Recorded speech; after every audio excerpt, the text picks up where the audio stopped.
Salut, c'est Étienne de musculationprisemasse.com. Aujourd'hui, je vais répondre à une de vos questions de musculation, mais juste avant, j'ai une petite annonce à faire. Il y a un journaliste de l'émission L'Épicerie à Radio-Canada qui m'a contacté pour que je participe à une de leurs émissions sur les suppléments de protéines. Puis ça devrait passer vers la fin avril, fait que je vais vous tenir au courant si vous avez envie de voir ça. Peut-être qu'avec un peu de chance, ça va être sur Internet aussi. Et puis, il aimerait avoir des gens du public, donc des gars comme vous, là, qui prennent des suppléments de protéines pour un peu comme avoir l'opinion du monde sur le terrain.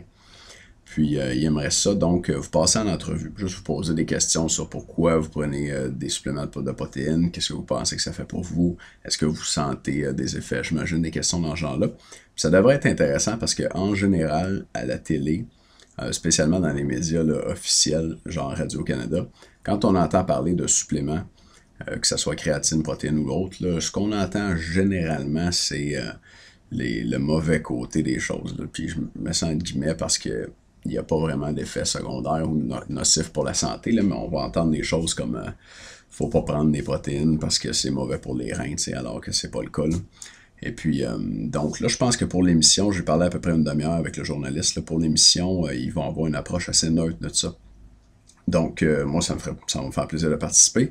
Puis, ça serait le fun si vous voulez participer aussi parce que je pense qu'il y a un petit peu plus de chances qu'ils me demandent de participer à l'émission s'il y a des gens du site qui participent aussi. C'était pas clair encore là, si je pense qu'il avait consulté plusieurs experts et puis ils sont pas certains de les garder tous. Fait qu'ils veulent avoir idéalement juste 3 personnes en entrevue à l'émission. Puis ils aimeraient ça en avoir un petit peu plus qui envoient leurs commentaires ou qui les contactent avant. Puis ils aimeraient ça aussi enregistrer ça cette semaine à Montréal. Fait que si vous êtes disponible, puis si vous avez envie de passer à la télé avec musculationprisemasse.com, écrivez à épicerie à commercial radio-canada.ca épicerie à commercial radio-canada.ca. Je vais mettre l'adresse en dessous de la vidéo ici. Et puis, les gens qui participent, ben, je vais avoir un petit quelque chose pour vous. OK? Parce que vous me donnez un coup de pouce, puis moi, je vais vous donner un coup de pouce aussi. Fait que, ils veulent au max 3 personnes. Là. Donc, si ça t'intéresse, je t'encouragerais à leur écrire tout de suite. Juste leur dire que tu es intéressé à participer à l'émission, puis ton nom, ton numéro de téléphone peut-être. Puis ils vont prendre le relais pour la suite. Merci beaucoup là-dessus. Puis je vais passer à la question de musculation. Aujourd'hui, je réponds à une question de François, 19 ans, de Port-Neuf, Québec. François ne nous a pas dit depuis combien de temps il s'entraîne. Sa question: Salut Étienne, salut Charles. Je me demande si l'utilisation de produits pré-training ou pré-workout sont bons. Personnellement, j'ai utilisé le produit 1MR en poudre de BPI Sport pendant 6 semaines. Je peux dire que ça marche assez bien. Ça donne de l'énergie, je suis plus motivé et plus agressif. Mais après les 6 semaines, ils disent qu'il faut faire l'utilisation de ce produit 8 semaines. Je trouve que ça a été difficile de me réhabituer à m'entraîner sans cela. Je dirais que ça a pris une bonne semaine pour me réhabituer à m'entraîner sans le produit. Le plus dur a été de motiver à aller m'entraîner. Maintenant, j'ai retrouvé mon rythme et ça va bien. Mais je ne sais pas trop si je devrais réutiliser ce produit. Ils disent d'arrêter le produit 2 semaines avant de recommencer. Ça fait maintenant 3 semaines que je m'entraîne sans pré-training. J'aimerais savoir si les produits de ce type sont vraiment bons pour la santé avant d'en prendre. Merci de me répondre. En passant, félicitations pour votre site, vraiment très intéressant. Continue comme ça. Merci François. Fait que je vais répondre à ta question. Je suis allé voir exactement qu'est-ce qu'il y a dans le produit dont tu parles, le 1MR de BPI Sport. Fait que je vais répondre pour ton produit, puis après ça, je vais comme donner des conseils généraux pour les produits pré-entraînement. En lisant ta question, là, je m'étais attendu à avoir 2 choses. Okay? De la caféine là-dedans, puis de l'oxyde nitrique. Ou de l'oxyde nitrique. Ou quelque chose qui aide à en produire dans ton corps. Puis, ce qu'il y a dans ce supplément-là, la liste d'ingrédients est longue, là, mais je vais lire les ingrédients qui, d'après moi, auraient un effet, ou enfin dont on entend parler plus souvent. OK, il y a, puis je vais copier la liste d'ingrédients en dessous de vidéo en passant pour ceux qui sont curieux. Fait que là-dedans, on a de l'arginine sous 3 formes: arginine alpha-kétoglutarate, arginine HCl, arginine éthylester, la kératine. Je ne m'attendais pas à voir ça là, mais il y en a. Des ingrédients qui, à mon avis, font pas grand-chose: taurine, puis 3 autres que je connais pas: ligustrazine, salvia, méthyltoriza. Bon, je vous épargne ça. Suivant, on a la caféine, effectivement. de la tyrosine, du GABA, gamma aminobutyrique acide, du yerba maté, du ginseng, puis d'autres ingrédients que je vous ai parlé aussi. Fait que dans le fond, là, je vais discuter des 3 ingrédients principaux qu'il y a dans ce supplément-là, à mon avis. L'arginine, qui est un des précurseurs de l'oxyde nitrique dans le corps, c'est-à-dire que avec l'arginine, le corps fait de l'oxyde nitrique. L'oxyde nitrique, ça dilate les vaisseaux sanguins, c'est un vasodilatateur. Puis je vais revenir là-dessus dans un instant. Deuxième ingrédient qui fonctionne là-dedans, à mon avis, c'est la caféine. Et puis, caféine mélangée avec le guarana et puis le yerba maté. Le yerba maté, c'est une forme de thé qu'on trouve en Amérique du Sud, principalement au Brésil. Donc, on peut considérer que c'est du thé, là, à toute fin pratique. Et puis, le ginseng. Okay, fait que je vais parler d'arginine, de la caféine, puis du ginseng.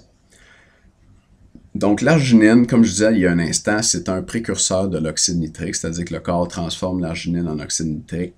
Et l'oxyde nitrique, c'est un vasodilatateur, ça dilate les vaisseaux sanguins. C'est l'ingrédient qu'on retrouve dans les produits du genre NO, Explode, Jack 3D.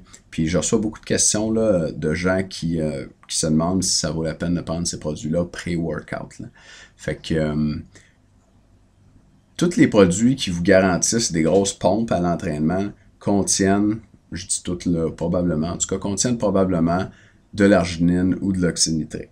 Et puis, effectivement, ces produits-là, ça dilate les vaisseaux sanguins, ça peut augmenter l'apport sanguin aux muscles pendant qu'ils travaillent, puis ça peut vous donner une plus grosse pompe. Est-ce que ça fait prendre la masse musculaire? Hein, parce que c'est ça qu'on veut savoir. La réponse, c'est non. Puis, il y a comme un côté théorique, puis un côté même concret, scientifique à cette réponse-là.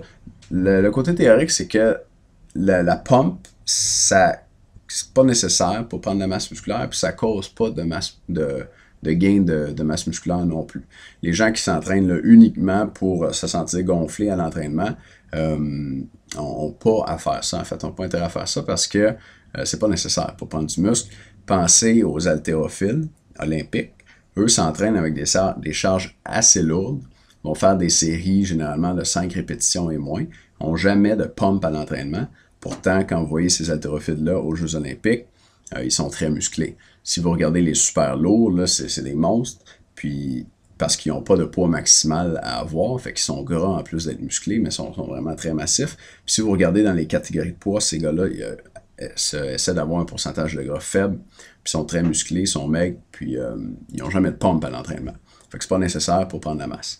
Puis la réponse scientifique terrain, c'est, il y a une étude qui a été faite là-dessus, où ils ont pris 35 hommes, ils les ont séparés au hasard en 2 groupes, 20 d'un bord, 15 de l'autre. Le groupe de 20 prenait 4 grammes d'arginine alpha-kétoglutarate, donc le précurseur d'oxyde nitrique, 3 fois par jour pendant 8 semaines. Okay, donc ça, c'est 12 grammes d'arginine, 3 fois par jour pendant 8 semaines. L'autre groupe de 15 en prenait pas. Les 2 groupes ont fait de la musculation 4 jours semaine. Puis, les chercheurs ont évalué la composition corporelle, ça c'est le poids, le pourcentage de gras, la masse musculaire des participants avant l'étude, après 4 semaines, puis après 8 semaines. Le but, c'est de comparer les 2 groupes, puis voir si celui qui prend de l'arginine alpha-kétoglutarate prend plus de masse musculaire après 4 et 8 semaines. Puis la réponse c'est, roulement de tambour, qu'est-ce qu'on a vu? On n'a rien vu. Il n'y a pas de différence. Fait que je vais mettre le lien vers cette étude-là en dessous du vidéo aussi. C'est assez récent, 2006, je crois. Fait que ça marche pas. C'est prouvé scientifiquement que ça fait rien. Et puis, on a déjà fait une capsule sur l'oxyde nitrique. Je vais aussi mettre le lien là-dessus. On parlait d'autres choses là-dedans. Fait que si ça vous intéresse, vous pouvez aller voir cette autre capsule-là aussi. Je vais mettre le lien en dessous du vidéo. Deuxième ingrédient là-dedans, qui peut t'avoir donné de l'énergie, François, dont tu me parles, comme tu me dis dans ton courriel, c'est la caféine. En passant, la dose recommandée, là, selon l'étiquette que j'ai devant moi, c'est 5 grammes, 5,5 grammes. Et là-dedans, il y a 250 mg de caféine. Fait que la caféine, ouais, ça réveille, ça c'est bien connu. Ça fait probablement des centaines d'années qu'on boit de la caféine pour se réveiller. Et puis, c'est vrai que ça peut nous donner de l'énergie pour s'entraîner. Puis, Charles et moi, on n'est pas contre. Puis, on ne le recommande pas systématiquement à tous nos clients. Mais ça peut être intéressant dans certains cas. Je vais vous dire ça dans un instant. Mais juste avant, je veux dire un petit mot sur la dose, là. Dans le 5,5 g de 1 mR, le supplément que tu prends, il y a 250 mg de caféine. Ça, c'est beaucoup. Un café filtre, c'est à peu près 100 mg. Un petit peu moins que 100 mg, je pense que c'est 90. Fait qu'avec 250 mg, c'est comme si tu tapais 2 cafés et demi one shot. Fait que oui, tu vas vraiment avoir beaucoup d'énergie, mais c'est beaucoup de caféine. Et puis, si tu t'habitues à en prendre avant tous les entraînements pendant 6 semaines, comme tu me dis que tu as fait, je peux comprendre qu'après 6 semaines, quand tu n'en prends pas, il te manque un petit peu d'énergie. Il te manque de quoi, tu te sens pas comme d'habitude parce que tu es habitué de prendre comme une dose de cheval de caféine avant de t'entraîner. Pense aux gens qui boivent du café à tous les jours, là, genre 6 ou 8 cafés par jour. Ce monde-là, s'ils se réveillent le matin et ils n'ont pas leur café, ils sont pas fonctionnels. T'sais. Fait que la caféine, ça crée de la dépendance, c'est bien connu. Puis ça pourrait expliquer un petit peu pourquoi toi, après avoir pris ça pendant 6 semaines, tu es moins motivé pour aller t'entraîner. Tu me demandes aussi si c'est santé de prendre ce genre de supplément-là avant l'entraînement. Et puis, à cause de cette dépendance-là à la caféine, je serais tenté de te dire que c'est pas vraiment dangereux. Tu n'auras pas de maladie si tu prends ça tout le temps, mais tu pourrais être pris pour en prendre, pour t'entraîner comme il faut. Tu sais que si tu prends ça longtemps, là, genre 1 an, là, tu vas être tellement habitué que si tu prends pas, ta séance d'entraînement va être mauvaise. En plus, avec la caféine, on sait que l'effet stimulant, donc qui réveille, qui donne l'énergie, qui rend peut-être agressif, comme tu disais, disparaît avec l'utilisation habituelle. Fait que les gens qui boivent, mettons, 6 tasses de café par jour, quand ils prennent un café, ça les réveille plus bien. Sauf que quand ils ne le prennent pas, ils sont vraiment fatigués. Fait que c'est pour cette raison-là que la caféine, c'est intéressant à l'entraînement, mais seulement pour de courtes périodes. Et puis les situations où moi je vais le recommander, c'est pendant la dernière ou peut-être les 2 dernières semaines de votre cycle d'entraînement.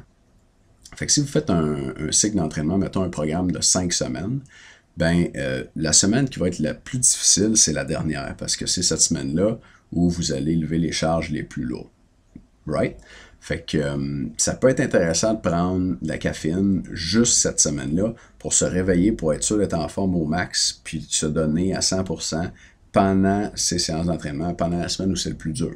Là, c'est intéressant. Puis en plus, comme on n'en prend pas souvent, juste mettons une semaine sur 5, on continue d'avoir l'effet qui réveille à chaque fois. OK? Fait que c'est dans ces circonstances-là que moi, je peux recommander de prendre la caféine avant l'entraînement. Pas nécessaire d'en prendre 250 mg comme il y a là-dedans, par contre. Juste 100 mg, donc l'équivalent d'un café, ça fait le travail. Si vous buvez de l'espresso, c'est 2. Ou moi, ce que je fais, puis j'en prends rarement, mais moi, ce que je fais, c'est que je prends des wake-up, simplement. Généralement, ça vient en comprimé de 100 mg, les petites pilules roses. Fait que tu en prends un 15 minutes avant l'entraînement, puis tu vas avoir ton effet là, assez rapidement, puis ça va durer 1 heure et demie, donc le temps que tu t'entraînes.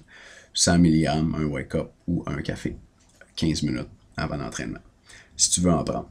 Et dans ton supplément, François, tu as aussi du guarana. Du guarana, c'est une racine, je pense qu'on trouve aussi en Amérique du Sud, et qui a un effet très semblable à la caféine. Fait que tu vois, tu avais de la caféine, tu as quelque chose d'autre qui te craint, c'est un stimulant comme la caféine. Puis tu as du thé, le yerba maté, qui est un stimulant aussi, c'est comme du café, mais l'effet est un petit peu plus doux puis un petit peu plus prolongé. Ça commence à faire beaucoup de stimulants là, dans la même dose. Ça va donner beaucoup d'énergie, mais comme je te dis, quand tu arrêtes d'en prendre, tu crashes un peu.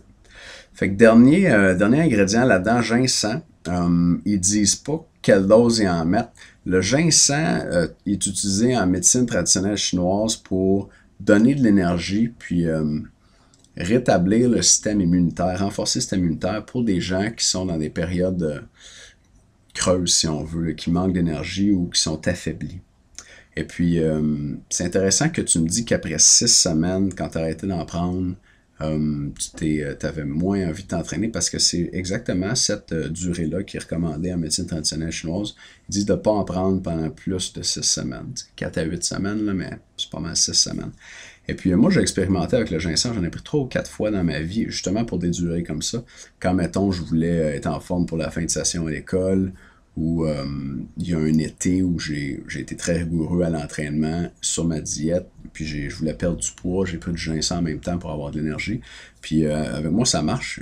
Vraiment, j'ai de l'énergie, puis je me sens en pleine forme, là, en pleine possession de mes moyens. Avec ça, je me lève le matin, je bondis du lit. Sauf que quand j'arrête d'en prendre, puis spécialement les dernières fois que je l'ai fait, je me sens fatigué, puis ça me prend comme... faut tout le temps que je me batte là derrière là, pour faire ce que j'ai à faire, puis me lever le matin, mettons. Fait que ça se peut que là aussi tu sois comme en sevrage, entre guillemets, de ginseng. Ce que je te dis là, c'est plus de l'expérience personnelle. Il n'y a pas vraiment d'études sur le ginseng et la musculation. Il y a des études qui montrent que le ginseng renforce le système immunitaire, ça c'est clair, clair, clair. Puis fait que ça se peut que ça ait contribué à que après tes 6 semaines d'avoir utilisé ce produit-là, que tu arrêtes d'en prendre, tu te sens moins motivé. Fait que là, je vais résumer en gros là. Ce qui marche là-dedans, c'est, enfin ce qui donne un kick, c'est la caféine, puis les autres dans le genre, guarana, yerba mate et le ginseng. OK? Puis non, c'est pas dangereux si tu en prends à long terme. Par contre, pour la caféine, tu pourrais t'habituer, puis tu pourrais devenir dépendant, cesser d'avoir l'effet qui réveille, puis être fatigué quand tu n'en prends pas. Fait que pour cette raison-là, moi, je te suggérerais de prendre ce produit-là juste 1 semaine ou 2 à la fois, à la fin de tes cycles, à la fin de tes programmes d'entraînement, pour les semaines où il faut que tu t'entraînes le plus intensément possible. En passant, dans ce produit-là, tu as peut-être une vingtaine d'ingrédients. Là-dedans, à mon avis, il y en a un maximum 4-5 qui sont vraiment efficaces. Puis ça, c'est un classique là, dans les suppléments qu'on trouve sur les tablettes des produits de suppléments. Ils mettent un paquet d'affaires inutiles ou enfin dont l'efficacité n'est pas prouvée. Là. Fait que je dis ça en guillemets en voulant dire que on le met parce que c'est beau sur l'étiquette, mais dans le fond, ça fait pas grand-chose pour pouvoir vendre leurs produits plus chers puis que ça a l'air comme high-tech. Mais tu peux très bien avoir le même effet avec une capsule de wake-up avant ton entraînement. Puis ça va probablement te revenir moins cher, puis tu vas prendre peut-être moins de cochonneries aussi. Fait que François, j'espère que j'ai bien répondu à ta question. J'ai mentionné plusieurs choses dans la vidéo, tous les liens vont être en dessous ici. Puis je vais terminer sur 2 petites annonces. Si vous avez une question de musculation, vous pouvez nous l'envoyer. C'est en bas à droite du site. Donc ça devrait être par là.